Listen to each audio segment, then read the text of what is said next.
ನಿಮ್ಮ ಅಭಿವೃದ್ಧಿಗೆ ಇಲ್ಲಿ ಶಾಸಕರಾಗಿ ಬಂದಿಲ್ಲ.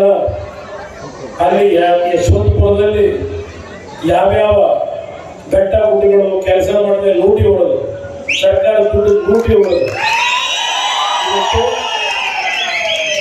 ಆನೇಕಲ್ನಲ್ಲಿ ಏನು ಅಭಿವೃದ್ಧಿ ಹೆಸರಿನಲ್ಲಿ ಯಾವ ಕೆಲಸ ಮಾಡದೆ ಲೂಟಿ ಹೊಡೆದು ಆ ಪಾಪದ ಹಣವನ್ನ ಇಲ್ಲಿ ತಂದು ಹಂಚೋದಷ್ಟೇ ಅಲ್ಲ, ಮಾಡಲಿಕ್ಕೆ ಓಟ್ ಹಾಕ್ಸ್ಕೊಳ್ಳಿಕ್ಕೆ ಅವರ ಧಮಕಿ ಇದೆಯಲ್ಲ, ಆ ಧಮಕಿಗೆ ಎದುರುಬೇಡಿ.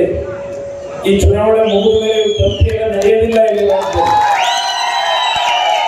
ಎಷ್ಟು ದಿನ ಪೊಲೀಸ್ನವ್ರು ಇಟ್ಕೊಂಡು ಎದುರಿಸ್ತಾರೆ?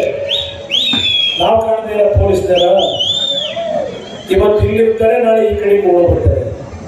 ಎದುರಬೇಕಾಗಿಲ್ಲ. ನೀವು ಯಾರು ನನ್ನ ಕಾರ್ಯಕರ್ತರು, JDS ಕಾರ್ಯಕರ್ತರಲ್ಲಿ, BJP ಕಾರ್ಯಕರ್ತರಲ್ಲಿ ಇನ್ನು 2 ತಿಂಗಳಿಷ್ಟೇ ಇವರ ಆಟ. 2 ತಿಂಗಳಾದ್ಮೇಲೆ ಮಾಡ್ತಿದ್ದಾರೆ ಅನ್ನೋ ಟೀಕೆಗಳು ಮಾಡ್ತಾ ಇದ್ದಾರೆ. ನಾನು ಕಿರಿಕಿರಿ ಮಾಡಿರ್ತಕ್ಕಂಥ ಯಾವುದಾದ್ರೂ ಒಂದೇ ಒಂದು ಉದಾಹರಣೆ, ಈ ನನ್ನ ವಿಧಾನಸಭಾ ಕ್ಷೇತ್ರದ ವ್ಯಾಪ್ತಿಗೆ ಒಳಪಡ್ತಕ್ಕಂಥ 5 ಪೊಲೀಸ್ ಠಾಣೆಗಳಲ್ಲಿ ಯಾರ ಮೇಲಾದರೂ ಕೇಸ್ ಹಾಕ್ಸಿದ್ದೀನ ಅಂತಕ್ಕಂಥ ದಾಖಲೆ ತರಬೇಕು. ಅಥವಾ ಮಾಜಿ ಶಾಸಕರ ಥರ ಯಾರಾದರೂ ಡೆವಲಪರ್ಗೆ, ಯಾರಾದರೂ PDOಗೆ, ತಹಶೀಲ್ದಾರ್ಗೆ ನಾನು ದುಡ್ಡು ಕೊಡ್ರಿ ಅಂತ ಕಂಡೀಷನ್ ಹಾಕಿದ್ದೀನ. ಆಮೇಲೆ ಕಾಂಟ್ರಾಕ್ಟರ್ಗಳಿಗೆ ಕಮಿಷನ್ ಕೊಡೋವರೆಗೂ, ಕಾಂಟ್ರಾಕ್ಟರ್ ಕಮಿಷನ್ ಕೊಡೋದಿರ್ರಿ, ತನ್ನ ಕ್ಷೇತ್ರದ JDS ಪಕ್ಷದ ಮುಖಂಡರುಗಳು ತರ್ತಕ್ಕಂಥ ಅನುದಾನಕ್ಕೆ, ತನ್ನನ್ನು MLA 2 ಸಾರಿ ಮಾಡಿದಂಥ ಮುಖಂಡರುಗಳು ತರ್ತಕ್ಕಂಥ ಅನುದಾನಕ್ಕೆ ಕಾಸಿಸ್ಕೊಂಡು ಪರ್ಸೆಂಟೇಜ್ ಕೊಡೋವರೆಗೂ ಇವ್ರು ಹೋಗಿ ಗುದ್ಲಿ ಹಿಡಿತಾ ಇರಲಿಲ್ಲ. ಇಂಥವ್ರ ನೀತಿ ಪಾಠ ಬೇಕೇನ್ರಿ?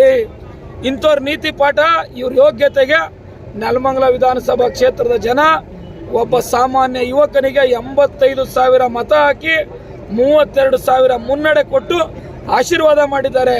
ನಾನು ಯಾವುದೇ ಪಾಪದ ದುಡ್ಡನ್ನು ತಂದಿಲ್ಲ. ನಾನು ದುಡ್ಡನ್ನು ಸಂಪಾದನೆ ಮಾಡಿರ್ತಕ್ಕಂಥದ್ದು ನ್ಯಾಯಯುತ ಮಾರ್ಗದಲ್ಲಿ. ನಾನು ಮಾಡಿರ್ತಕ್ಕಂಥದ್ದಕ್ಕೆ ಎಲ್ಲದಕ್ಕೂ ದಾಖಲೆ ಇದೆ. ದಾಖಲೆ ಇಲ್ಲದೆ ಇರ್ತಕ್ಕಂಥದ್ದನ್ನು ಅವ್ರು ಯಾವುದೇ ರೀತಿಯ ನನ್ನ ಮೇಲೆ ಇರತಕ್ಕಂಥ ಆರೋಪಗಳಿಗೆ ಸಾಕ್ಷಿ ಕೊಡಬೇಕು. ಪತ್ರಿಕಾಗೋಷ್ಠಿ ಮಾಡಿ ಹೇಳಿದ್ದೀನಿ, ಅದಕ್ಕೂ ನನಗೂ ಸಂಬಂಧ ಇಲ್ಲ ಅಂತ ನಿಮಗೆಲ್ಲ ದಾಖಲೆ ಕೊಟ್ಟಿದ್ದೀನಿ. ಶ್ರೀನಿವಾಸ್ ಮೂರ್ತಿಗೆ ಇವತ್ತು ನಾನು ಹೇಳ್ತಾ ಇದ್ದೀನಿ, ಶ್ರೀನಿವಾಸ್ ಮೂರ್ತಿ, ನಿನಗೆ ತಾಕತ್ತಿದ್ರೆ ಇನ್ನೊಂದು ಸಾರಿ ನನ್ನ ಬಗ್ಗೆ ಭ್ರಷ್ಟಾಚಾರದ ಆರೋಪ ನಾನು ಮಾಡಿದ್ದೀನಿ ಅಂತ ಇನ್ನೊಂದು ಮಾತಾಡು. ನಿನ್ನ ವಿರುದ್ಧ ನಾನು 50 ಕೋಟಿ ರೂಗಳ ಮಾನ ನಷ್ಟ ಮೊಕದ್ದಮೆಯನ್ನು ಹಾಕಲಿಲ್ಲ ಅಂತ ಅಂದರೆ, ಈ ಕ್ಷೇತ್ರದ ಜನತೆಯ ಮುಂದೆ ನಿನ್ನ ಬಂಡವಾಳ ಬಿಚ್ಚಿಡಲಿಲ್ಲ ಅಂತ ಅಂದರೆ ಹೇಳು. ನಾನು ನಿನ್ನ ಮಾತಾಡಲಿ ಅಂತ ಬಿಟ್ಟಿದ್ದೀನಿ.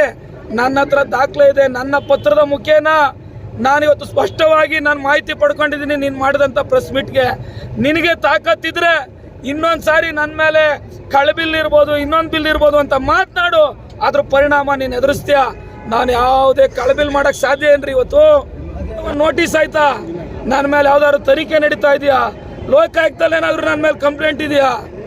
ಯಾವುದು ಇಲ್ದಿರ ನಾನು ಅವ್ರ ಪಕ್ಷದ ಅಭ್ಯರ್ಥಿನ ಅವ್ರನ್ನ ಸೋಲಿಸ್ಬಿಟ್ಟಿದ್ದೀನಿ ಅಂತ ಹತಾಶರಾಗಿ ಮಾನಸಿಕ ಸ್ಥಿಮಿತತೆಯನ್ನು ಕಳ್ಕೊಂಡು ಏನೇನೋ ಮಾತನಾಡಿದ್ರೆ ಜನ ನಂಬೋದಿಲ್ಲ. ನಾನು ಸ್ಪಷ್ಟವಾಗಿ ಹೇಳ್ತಾ ಇದ್ದೀನಿ, ಅದ್ರ ವಿಚಾರದಲ್ಲಿ ನಾನು ಭಗವಂತನ ಸಾಕ್ಷಿಯಾಗಿ ದೇವ್ರು ನಂಬಿರ್ತಕ್ಕಂಥವನು. ನಾನು ಯಾವುದೇ ಭ್ರಷ್ಟಾಚಾರ ಮಾಡಿಲ್ಲ, ಯಾವುದೇ ಅವ್ಯವಹಾರ ಮಾಡಿಲ್ಲ. ಅವ್ಯವಹಾರ ಮಾಡಿದರೆ ಇವತ್ತು ನನಗೆ ಯಾವ್ದಾದ್ರು ನೋಟಿಸ್ ಬರಬೇಕಿತ್ತು, ನನ್ನ ಮೇಲೆ FIR ಆಗಬೇಕಾಗಿತ್ತು, ನನ್ನ ಮೇಲೆ ತನಿಖೆ ನಡಿಬೇಕಾಗಿತ್ತು. ಯಾವುದು ನಡೆದಿಲ್ಲ. ಹೊಟ್ಟೆ ಕಿಚ್ಚಿಗೆ ಹೊಟ್ಟೆ ಊರಿಗೆ ಹೇಳ್ತಾವ್ರೆ. ಇನ್ನೊಂದು ಸಾರಿ ಮಾಡಲಿ. ನಾನು ಮಾನನಷ್ಟ ಮೊಕದ್ದಮೆಯನ್ನು ಹಾಕಿ ನನ್ನ ಕ್ಷೇತ್ರದ ಜನತೆಗೆ ನಾನು ಎಷ್ಟು ಭಾಳ ನಾನು ನಿಷ್ಪಕ್ಷಪಾತವಾಗಿ ಭ್ರಷ್ಟಾಚಾರ ರಹಿತವಾಗಿದ್ದೀನಿ ಅಂತಕ್ಕಂಥದ್ದನ್ನ ನಾನು ಮುಂದಿನ ದಿನಗಳಲ್ಲಿ ತೋರಿಸ್ತೀನಿ. Okay sir.